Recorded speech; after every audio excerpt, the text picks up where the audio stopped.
Bom dia, meu povo, que a graça e a paz do Senhor Jesus esteja sobre você e sobre toda a tua família.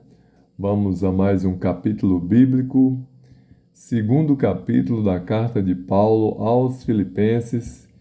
Preste bem atenção para esse texto bíblico maravilhoso. O título dele é O Humilde e Fraterno Amor Cristão.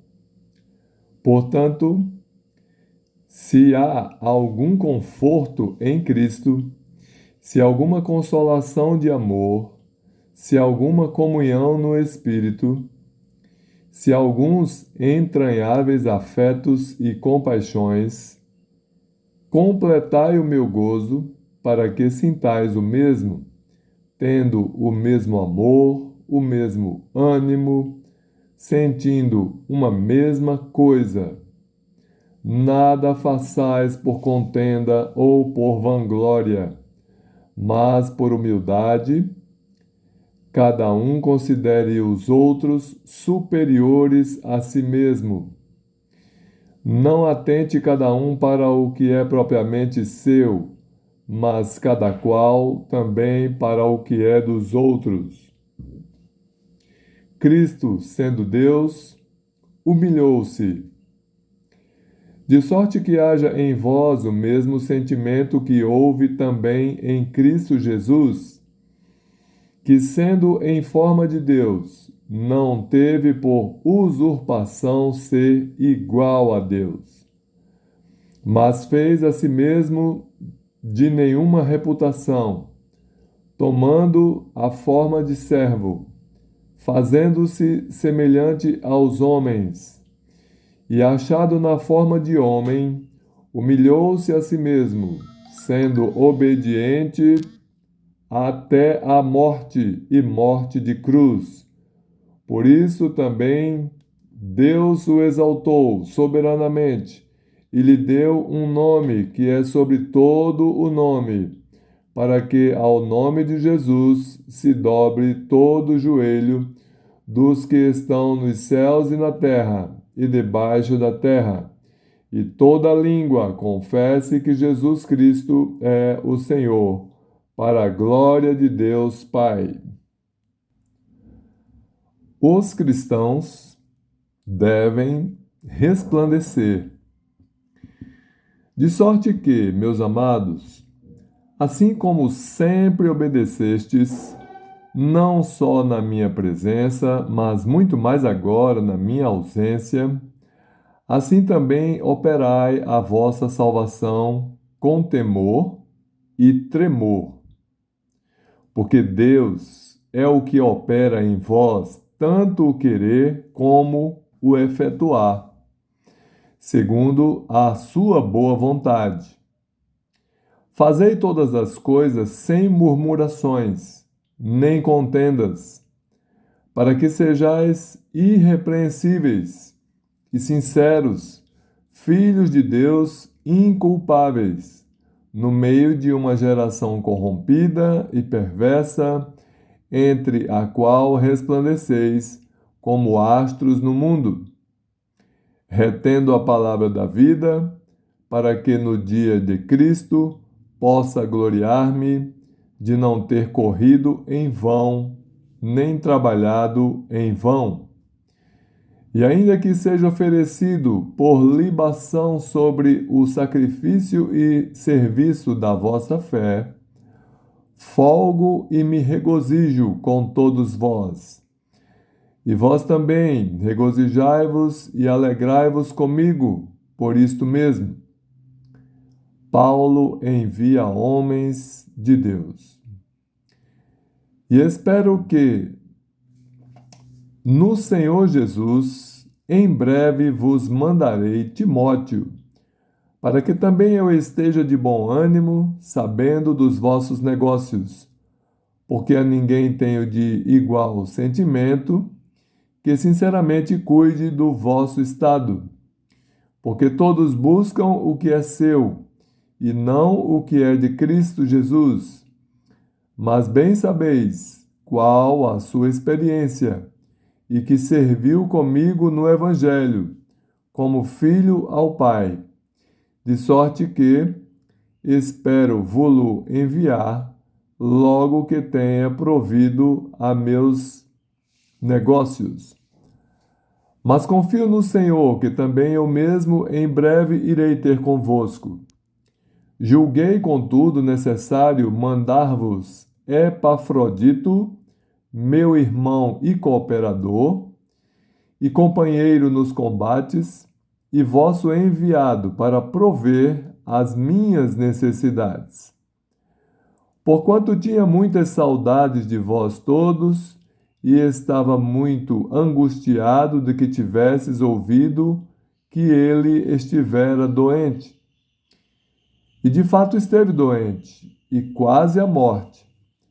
Mas Deus se apiedou dele, e não somente dele, mas também de mim, para que eu não tivesse tristeza sobre tristeza.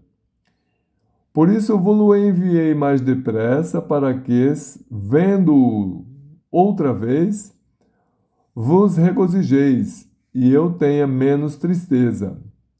Recebei-o, pois, no Senhor com todo o gozo, e tende-o em honra, para que, pela obra de Cristo, chegou até bem próximo da morte, não fazendo caso da vida para suprir para comigo a falta do vosso serviço. Então, meus amados, esse é um texto bíblico maravilhoso no qual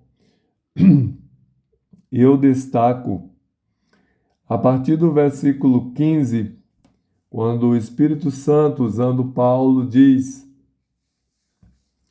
para que sejais irrepreensíveis e sinceros, filhos de Deus, inculpáveis, no meio de uma geração corrompida e perversa, entre a qual resplandeceis como astros no mundo. Então aqui o Espírito de Deus diz que, apesar de nós vivermos no meio de uma geração corrompida, essa nossa não é diferente da geração de Paulo. Apesar de nós vivermos no meio de uma geração totalmente degradada, não é? O ser humano está cada vez mais se distanciando de Deus, da sua palavra, dos seus mandamentos. A maioria dos seres humanos, eles não conhecem a Deus, não conhecem os mandamentos do Senhor, não conhecem os princípios bíblicos, né, que são divinos. Nós vivemos no meio dessa geração, mas apesar disso, o Espírito nos adverte, através do apóstolo Paulo, que nós sejamos irrepreensíveis, sinceros, filhos de Deus inculpáveis, e que nós também devemos resplandecer como astros no mundo. Resplandecer significa brilhar. Resplandecer significa que nós devemos iluminar, porque os astros, eles iluminam, não é? Os astros do céu iluminam. Onde sua luz chega, as trevas desaparecem. E os astros, assim, iluminam aqueles que estão ao seu redor. Então, nós devemos também resplandecer como astros e cumprirmos aquele desígnio que Jesus disse a respeito dos seus. Ele disse: vós sois sal da terra e luz do mundo. Para que serve o sal? Para dar sabor, para purificar. Né? E nós temos que dar sabor à vida daqueles que estão ao nosso redor. Não um sabor mundano, porque o sabor mundano perecerá com este mundo, que vai perecer.